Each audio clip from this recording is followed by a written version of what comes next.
It doesn't matter if you're 1 or 100. Puzzles are entertaining for all ages. And this Friday is National Puzzle Day. So we're celebrating with the help of Clark Nesselrodt. Thank you so much for being here today.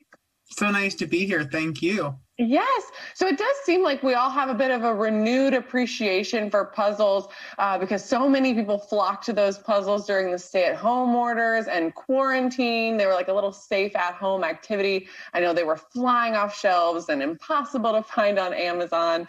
So tell me a little bit about the future of puzzles.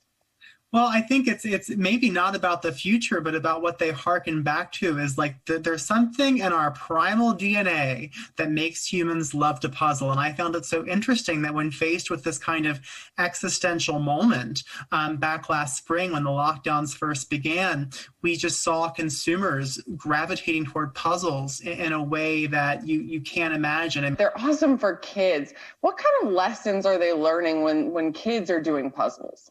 They help kids use both sides of their brain. They help them develop spatial reasoning. They improve memory, problem solving. They help kids learn patience. I mean, my little 5-year-old gets pretty upset when he can't find the piece, but you work over time. It's a great tool for building patience. Yes, patience, great lesson to learn when you're that age, absolutely. So puzzles have come a long way, right? Everyone's used to the flat kind of piece it together puzzle, but you have a ton of really cool, really innovative puzzles to show us today. We do, absolutely. I'm going to begin, though, with the standard bearer, the traditional. Okay. Only one today that actually comes from a traditional puzzle company. Dowell Folk Art is the company of Eric R. Dowell, who is an iconic American folk artist, and they have more than 400 puzzles featuring his art. And they have traditional puzzles, they have wooden puzzles that are super premium on the high end. They said, at this year, National Puzzle Day is falling on a Friday. We're going to go ahead and claim it. It's National Puzzle Weekend. Go to their website, dowellfolkart.com. They have a sweepstakes where if you upload photos of your family puzzling as part of National Puzzle Weekend, you could win $500 worth of puzzles, which is pretty exciting.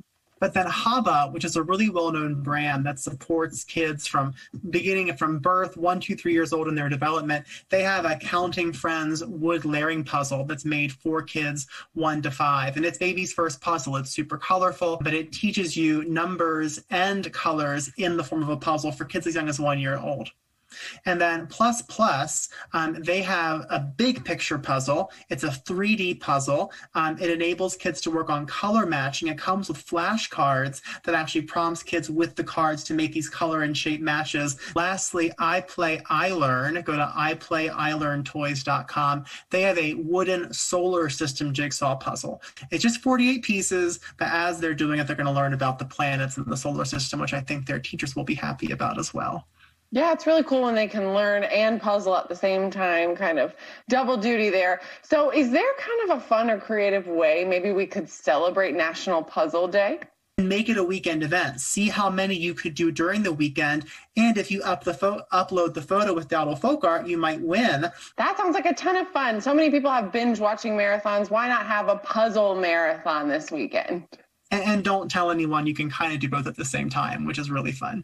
I love it. And you're learning multitasking. Great. Again, you're teaching them such good skills. Thank you again so much for your time today, and happy puzzling.